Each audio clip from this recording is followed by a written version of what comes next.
Yes, it's the Heart of a Fighter show. Today's show, we'll talk about women in the gym, women in fitness, the evolution of bodybuilding into today's lifters, all that, maybe a little more on the show.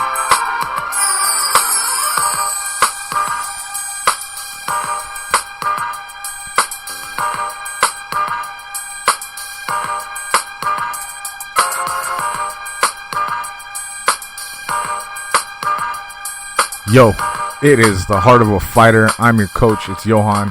Again, hope you guys are doing good. Last show we talked a tiny bit about women in the gym.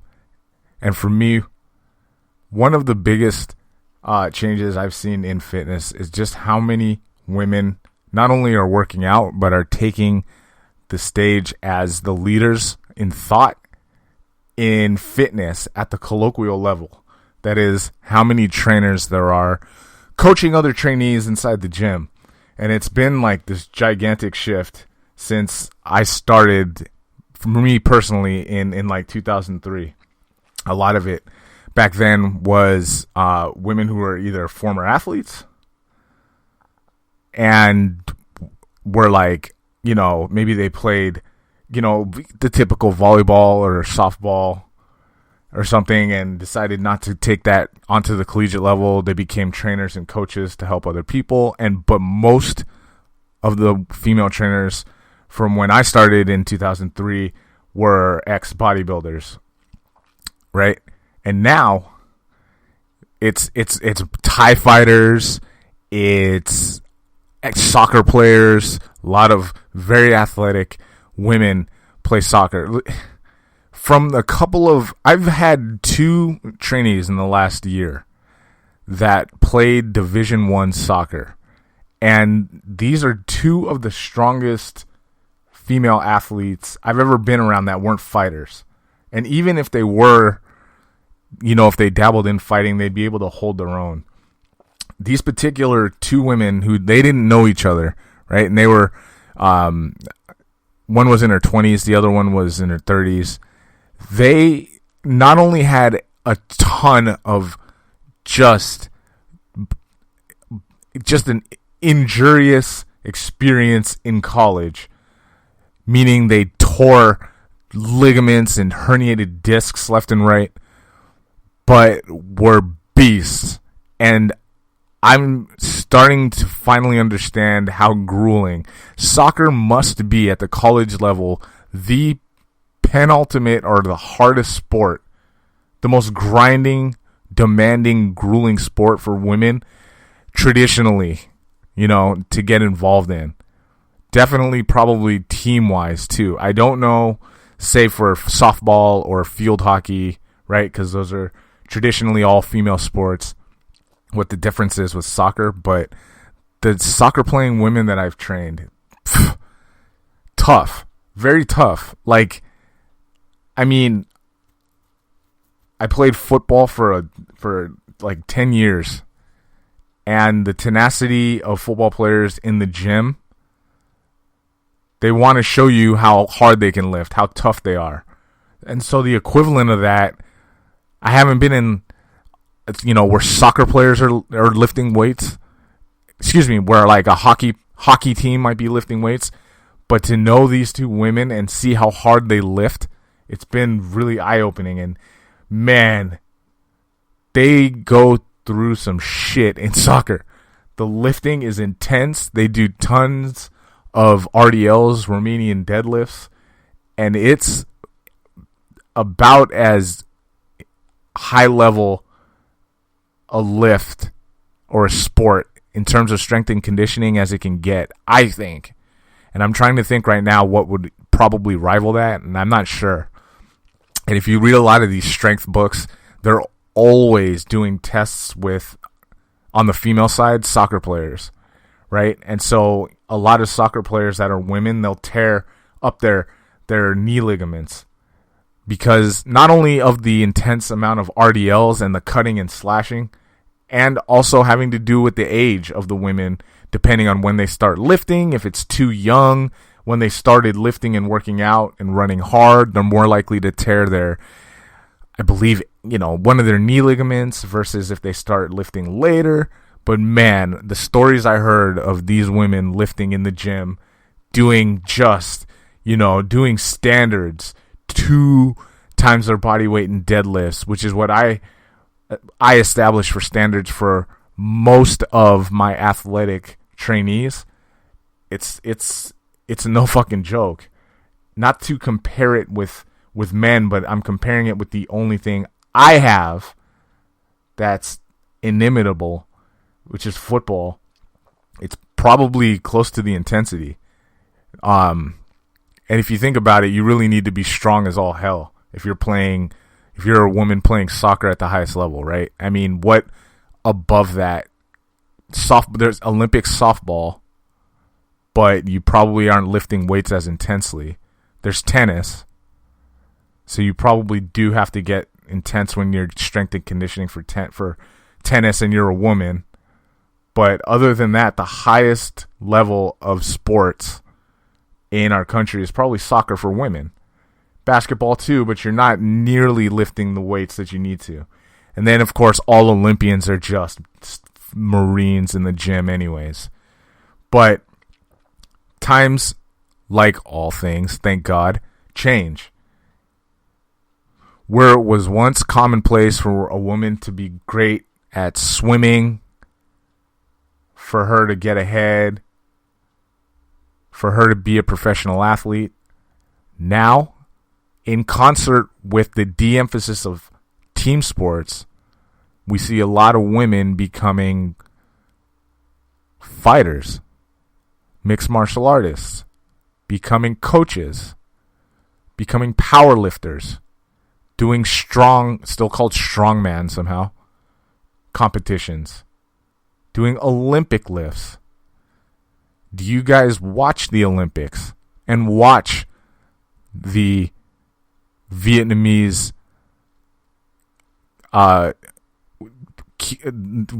women 98 pounds doing clean and jerks of 300 pounds?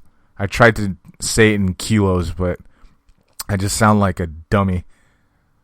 Doing 300 pounds overhead, I would crush all my vertebrae if I tried to lift anything over my head that was 300 pounds. Like, if I deadlift that, I'm like, I can't imagine getting that over my head without years of practice. It's doable, but these are now avenues where women can achieve things, right? I mean, if you take a look at Serena Williams, she's built like an athlete. She's built tough as nails.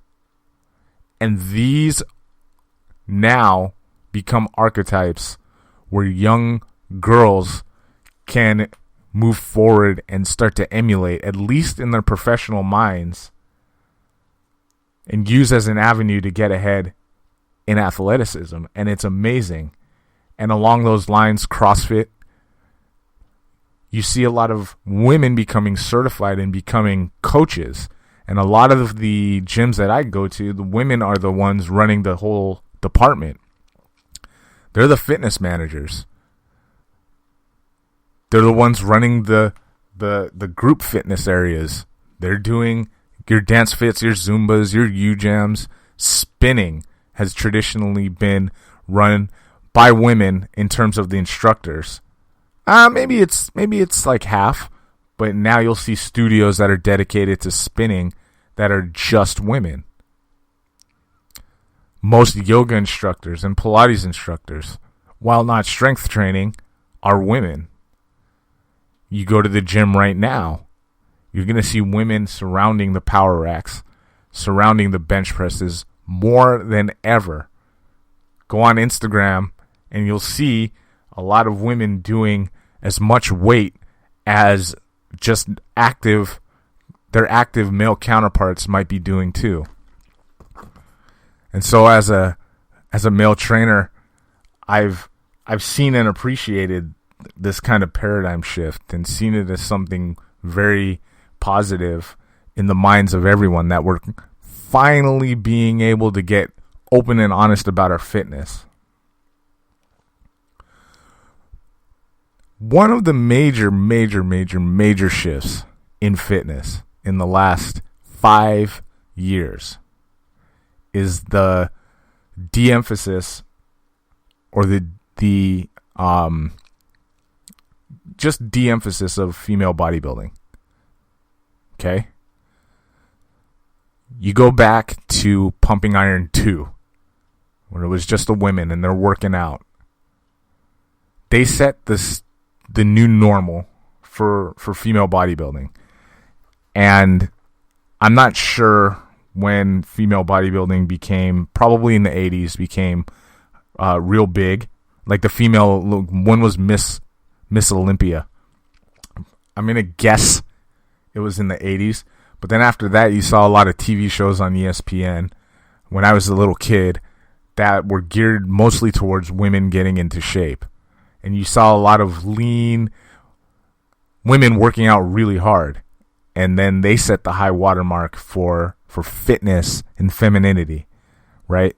I mean, you could say Jane Fonda or something, but as far as actually getting into muscular shape and being a force in the weight room, you know, I mean, you're talking about like Body Shapers on ESPN or like the lovely like Karina Tom or something. Well, you had at that time female bodybuilders. Over time, bodybuilding on par became a sport of grandiosity, of personality, of intensity, of sheer mass and volume. The iron they threw around, the food bodybuilders ate, the number of humans they had sitting on the leg press machine while they cranked them out. It became big. And without, I guess, cliche, everyone remembers that it was Dorian Yates, who was the first male bodybuilder to walk around at 300 pounds and then get down, you know, to compete as a heavyweight. And he became the first, you know, benchmark of just unadulterated, unprejudiced hugeness, being now the standard for championship bodybuilding. And oh, how ugly was that when this guy was so big, but he was just big, right? There was no aesthetics to him, no beauty, you know. The guy still looked good, but that became the norm. And then if you go, you know, Jay Cutler's this giant man, he looks like a refrigerator, looks like a fucking Buick. Well, in the time that happened, and the men are getting real huge, so are the women. The women are getting bigger and bigger, and their voices deeper, their jaws sharper, more angular, their boobs more non-existent. But the empowerment through the roof, we couldn't have that, could we? It's way too much for us to look at a woman who's doing something she enjoys, doing something that is at the highest level. Maybe they didn't make the same amount of money for winning a first place as a man would. But look at our society try to explain away an empowered woman doing something she loves and say, she looks like a fucking dude. Where's her penis? She looks terrible. And we just couldn't have that. Not for very long, right? It was too uncomfortable. Where are her boobs? Where are her titties? They're gone. Why the voice? She wears lipstick, but there's barely, you know, all the disgusting things that we passed on to women because they were doing something not only that they enjoyed, but they were doing something that men got recognition for without delving into the idea of a gender role and a double standard. it is kind of disgusting that we're so quick to look at people doing something they love and say you just don't look good enough to do it. It's like, if you were a doctor, but you were a female doctor, are you like an ugly brain surgeon and people fucking hate you for it? I don't want you touching my aneurysm, you ugly bitch. Right? That's essentially, without the necessary life-saving surgery aspect that we told these dedicated and dutiful women back in the day, many of whom came off as very sweet, nice people. They were training male bodybuilders. They were on camera arguing for compassion and empathy. They were talking about how people pointed at them like they were Andre the Giant. They came off as very empathetic, kind, compassionate people, and we just mocked the shit out of them, right? At large, and we didn't want to see them. One of my mentors in this game, in this fitness thing, was a lady named Fatima, and she was, I believe, from, I don't know, somewhere in southern America, South America. And I met her when I started, and she gave me some amazing advice that I still think about to this day. She would talk about her son, who was having some trouble at the time, glowingly. She was full of energy, and every woman in the gym who wanted muscle looked like Fatima. She was huge. Her arms were as big as my 23-year-old thighs were. And a sweet, sweet woman with a thick accent. She would show me pictures of her son. She would tell me to keep trying and working hard, and it takes years to build a client base. And she pulls out one day a picture of her standing on the side of some hill in her native home, of her and Nasser El Sonbadi. And I looked at her, I'm like, that's Nasser. You know Nasser? And he'll be the guy that's like balding and has glasses in every 90s bodybuilding magazine that you've ever seen. I mean, he's competed for Olympia multiple times. And she knew him. They were buddies. And I'm looking at her like, wow, you're a big deal. And she could not be sweeter. Of course, the stigma will follow all bodybuilders all the time. And most of them will admit that they do use steroids at the very least. Combine this with an ire towards women looking aesthetically ugly, and you have a perfect recipe for the de-emphasis of female bodybuilding. In its wake today, we have multiple categories with which all manner of physically beautiful and unbeautiful women can fit into in order to compete in bodybuilding. Physique and figure and bikini. You can go pro. You can stay amateur. You should be clean. You can compete. And a lot of women today compete in these categories, namely in the bikini category. Bikini women are typically lean, long. They have they're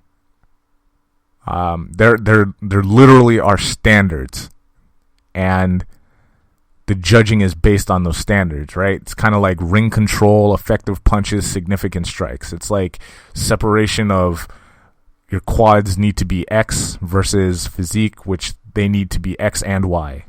Bikini women generally look amazing in a two-piece. They're usually augmented And other than looking at the rule book, I have no idea how I would break it down. They don't need to have a 6-pack or a 4-pack. They usually have a nice arms, legs, and pretty much that's it. The figure women have that plus a nice, more defined legs, arms, and upper back. The physique women are the closest to female bodybuilding, but there's a complete de-emphasis on the size that these women are competing in. Essentially, every woman that ever wanted to be a bodybuilder can no longer do it. And so I can imagine what happened to 170-pound woman who's just 5'10" and just tons of muscle.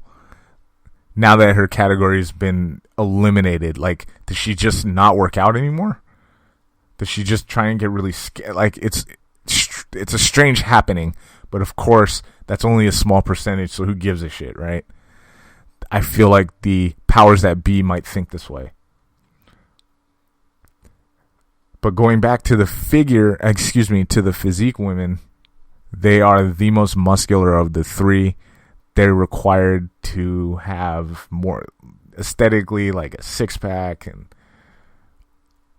et cetera, et cetera. Most of your IG models fall under that bikini category. Some are probably in the physique, in the figure category or the bikini category. This avenue is also opened up to women, and as a result, you'll see a lot of women doing a lot of newly designed, reinvented exercises in the gym.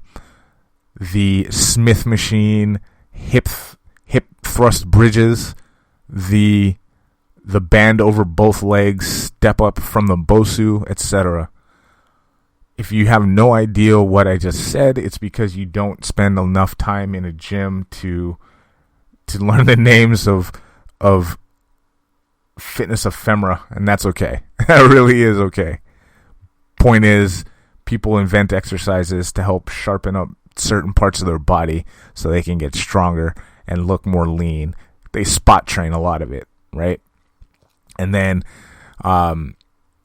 so with this new audience, you have new thought leaders, new influencers. Those have all been women, and that's also a very good thing. MMA becoming popular, very good thing for women, because now you have a sport that everybody wants to compete in, a percentage of which has to be women.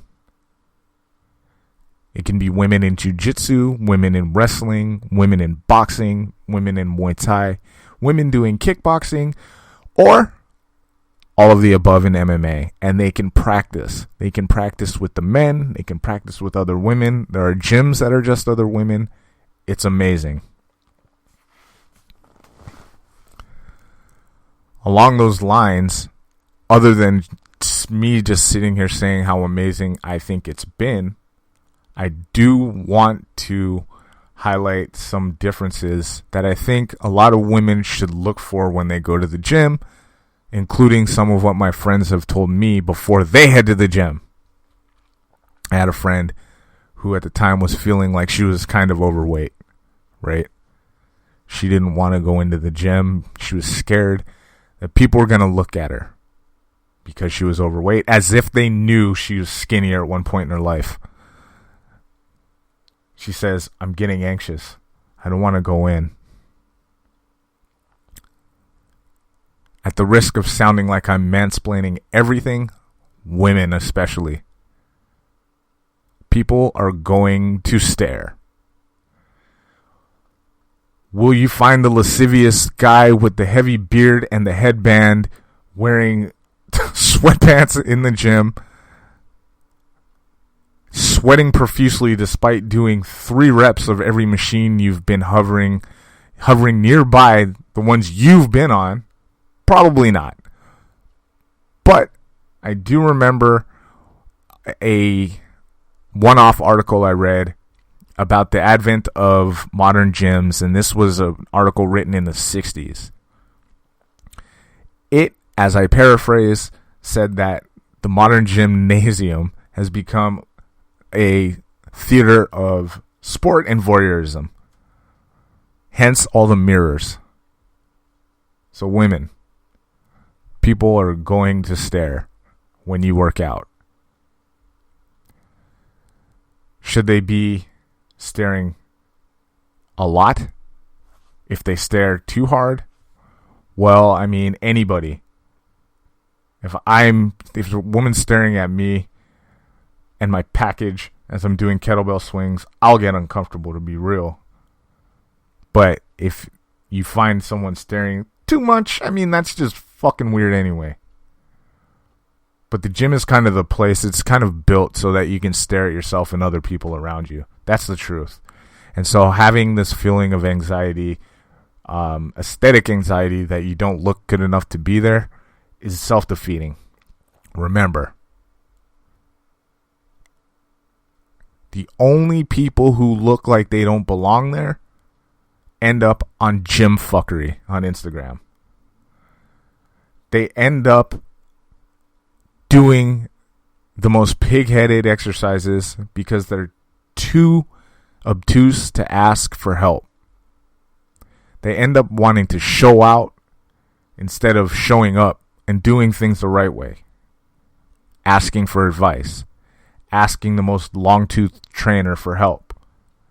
Asking for ideas or having a game plan. The biggest fool, the biggest mark in the gym is that person who doesn't know what they're doing and refuses to ask. Remember, everybody in there was a rookie at one point. And just because you haven't been there in a while, no one knows that you used to be an avid expert or an athlete. So ask for a little help. Ask for another woman if you feel comfortable, because, of course, we'll just think you're trying to get our phone number. We'll think you're trying to slide into DMs or whatever. But instead, ask someone that you know knows something about what's happening. An expert. And find out what you can do to get better. Number 2. I always hear about couples not just working out, but eating together. And there couldn't be a more just masochistic exercise. An empty masochist female engages in the competitive art of my man ate this last night and all week has been drinking beer and he lost 2 pounds. You masochist, stop. Enough with comparing your results to your husband or boyfriend's or best friend's who's a guy. If you both go out and decide to have, let's say, a couple margaritas, one of those swirly ones with all the sugar in it, and you know it's 400 pounds, 400 calories, right? Well, your man, your homie, your side, whatever, he might need 400 calories more than you just on the size of his shoulders and his height compared to you, unless you guys are the same height and weight. And then if you ask science, there's probably still a disposition towards women or men to burn more or less fat. What the fuck ever. It's negligible. But if he's 6'1" and you're 5'7", or let's do standards. If he's 5'10" and you're 5'5", he's going to need more calories just breathing, standing there, mouth breathing all over your hair. So you don't need to finish the same amount of margaritas he does. Then you can stop comparing yourself to him and why he's losing weight and he's drinking the same.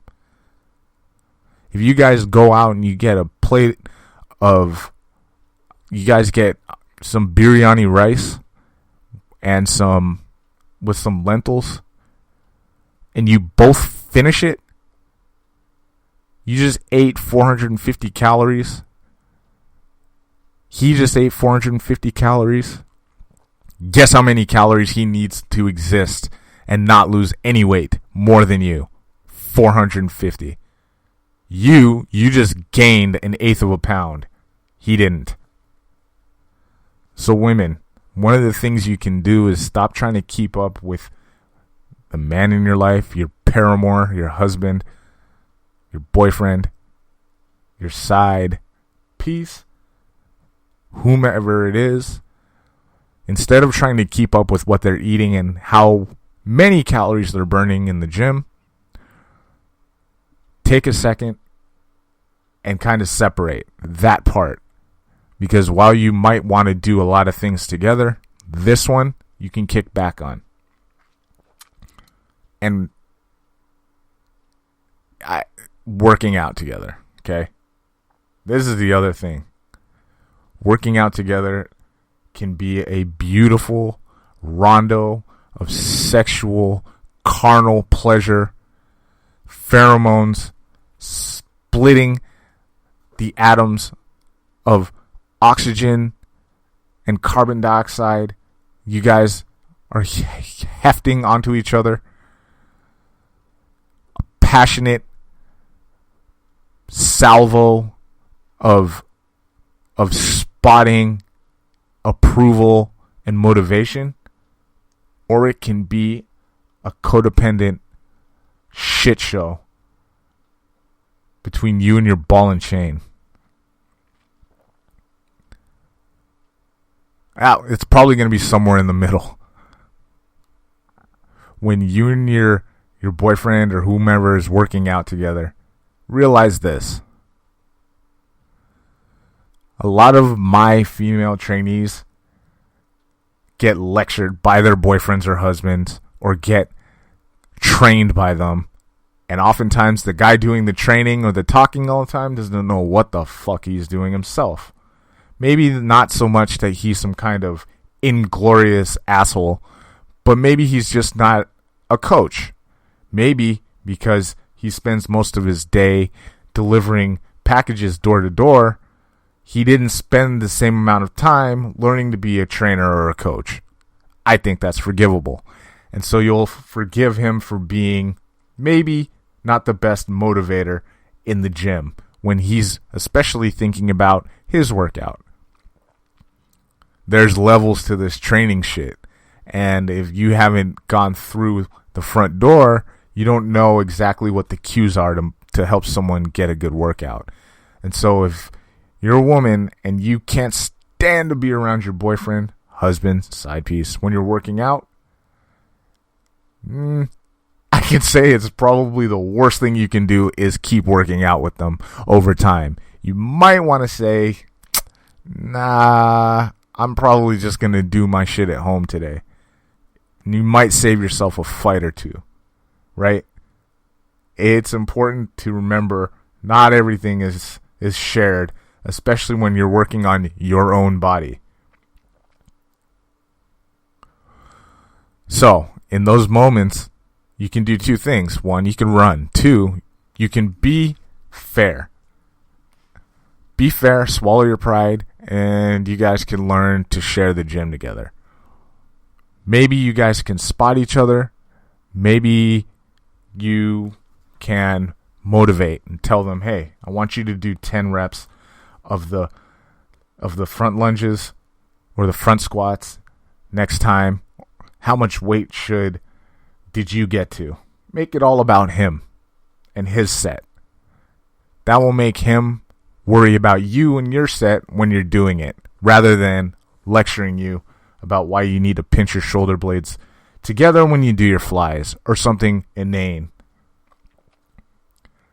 It's common practice, apparently, according to some of my trainees, that guys will oftentimes try to lecture about the nature of eating and nutrition, fitness, to their significant others, their paramours, their wives, their side piece, their homegirls. Let's try to avoid that, and stay positive. One of the ways you can stay positive is by focusing in on how many sets and reps you are doing in your workout. One of the other things for women, when you guys go to the gym, understand too that male trainers, we want to help. We're not there to weigh you, to piss you off. The scale can be a point of contention a lot of times when you have a male trainer or one of your friends is weighing you in. I've had it from all angles. I've had friends get mad at me for weighing them and saying, hey, there's maybe things we can do.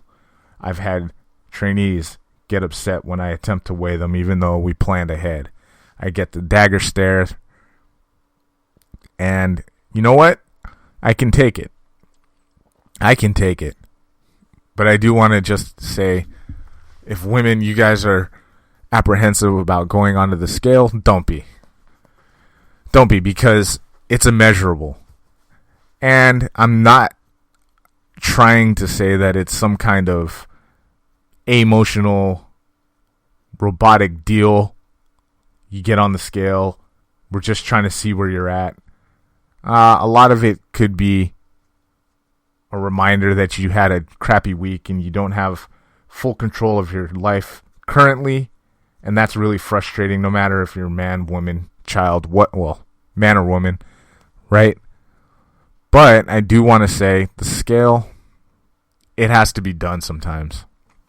And in those times, we're looking to build a habit that's going to get you to where you need to be. And part of any good coach is going to tell you, ladies, women,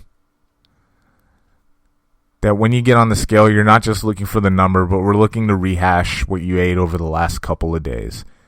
The only way to change is to go through and look at a recall and figure out what was the sticking point. What was the reason that you gained? How did you lose? Nothing changed. How did we keep it there, and what we can do to improve? That's what we need. And sometimes we will go over all the food you eat, and we'll talk more about it. We have to do it. It's part of coaching for trainers. Once we get into the reasons that you eat, know that a good trainer, in that specific moment, your coach is going to listen to the things that you tell in confidentiality about the reasons you overate if you gained weight, and they're going to praise you if you lost weight. So just know that. No one's there to make you feel like you fucked up for the entire week and you should fuck off your workout. Know that but also know that guys ought to know, and we don't, that there is a massive disproportionate expectation among women and their standards for what we call beauty, or the high water mark of beauty. To be beautiful, you should be X, Y, and Z. And the same doesn't exist for us, right? Women. The same doesn't exist for guys. It's not like guys have to worry about having a six-pack, right? No, we don't. We can, in fact, have a keg. We can have, like, an Audi belly button with hair that runs down to our crotch from that belly button that goes up past our... We can have all that and still be considered a gentleman. Whereas a woman can't even have, like, any hair on her stomach at all. Let's talk about the face too, right? If you have a guy that has chubby cheeks, that's fine. He's probably funny, right? Or he's probably jolly. But if a woman has chubby cheeks because she's gained a little weight, not so appealing to a non-existent or semi-existent standard of beauty. We have no experience and nothing to compare it to. And so we're completely got our heads up our ass about the nature of beauty and what a few pounds could mean. It's important that, I don't know, that you guys just know that, maybe. If you're a woman and you're listening to this. that most guys will have no clue about the standards of beauty, and so a few pounds, if it's up, if it's down, if it's too skinny, too lightweight, we really don't have much to compare it to in our own lives. And since we don't consume female-oriented media, we really, really are about as dumb as it can get in those respects. And by dumb, I mean ignorant. And by ignorant, I just unaware. And I'm not asking for a pass. Maybe just know that if you're listening to this. So 1, go into the gym, feel like you are going to ask for help or learn a little something about your body. Know that people just stare, because that's what you do at the gym. Avoid the creepers, right? Staring a little too hard. 2, find a little space between you, your man, when you're working out and talking about fitness. And 3, the scales aren't meant to kick you in where the sun don't shine and make you feel like you failed in your attempt to get more in shape.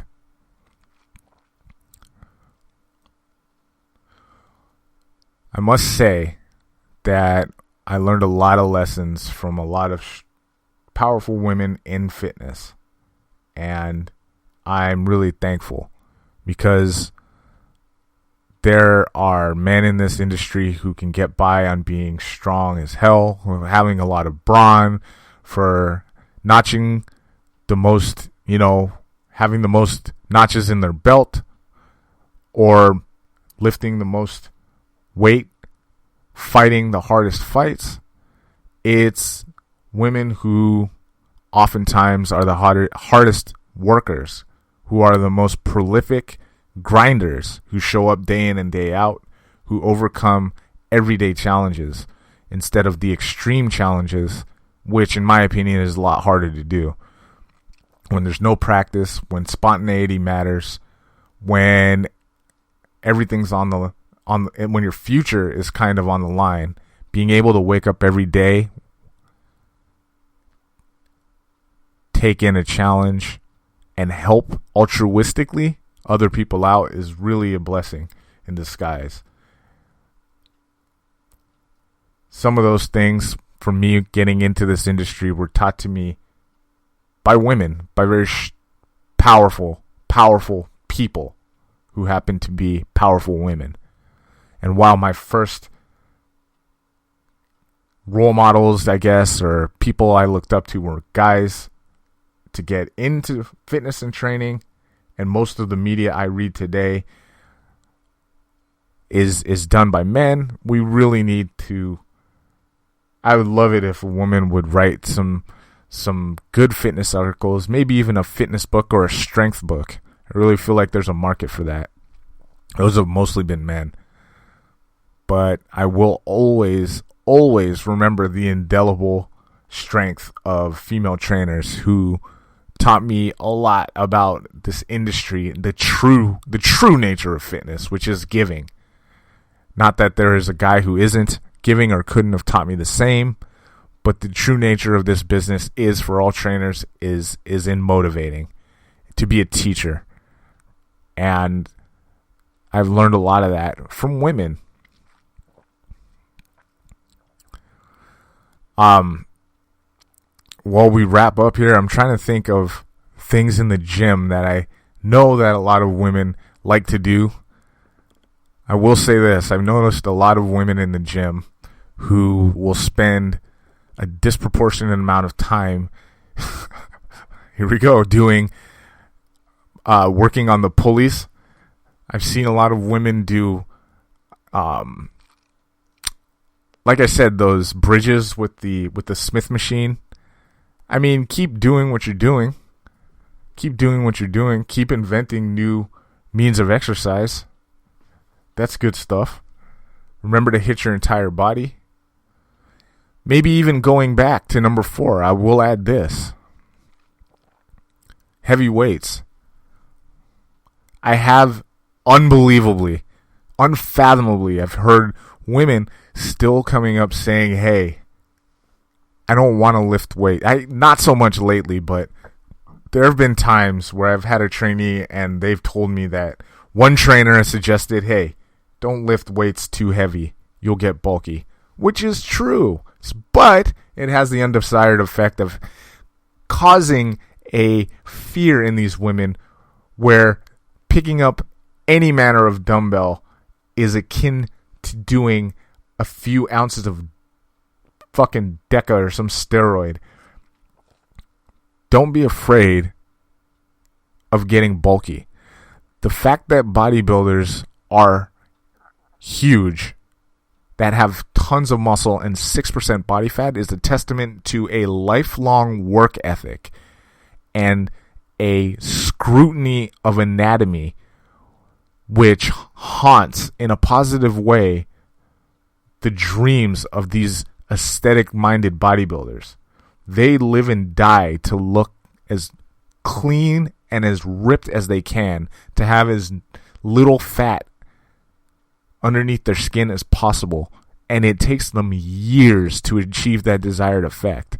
The idea that we can do a heavy bench press on every Wednesday for the next year, and put on 10 pounds of disgusting muscle is so inane and stupid. Don't be afraid of the weights. In fact, embrace them. Forget that these things stave off bone diseases that affect us later in life, and don't withstand the fact too that lifting weights can probably help with all sorts of mood disorders and help us feel better. Lift weights because it strengthens every part of your body and your heart too. So any woman that desires to only lift pink neoprene in lieu of heavy dumbbells and heavy kettlebells, I think it's a dying breed, but I'll be happy when that excuse is completely eradicated and gone for fucking ever, because it's just not true. So I'll close with a reminder of where we came in fitness and how much bodybuilding impacted it. And know that a lot of bodybuilding donated in some fashion the foundation for modern day fitness and workouts, especially in weightlifting. So the next time you see a very muscular, manly looking bodybuilder female, you might want to at least have a little appreciation, because she probably helped blaze at least part of a trail that includes all fitness and actually a lot of our modern diets. And that's just the truth. See you guys next week. That's it for this show. Email me questions. Email me comments. Johann at johannunderdogtraining.com. I'll get back to you. I'd like for more people to participate, so hopefully that will happen soon. It was fantastic talking to you guys. We'll do it again next week.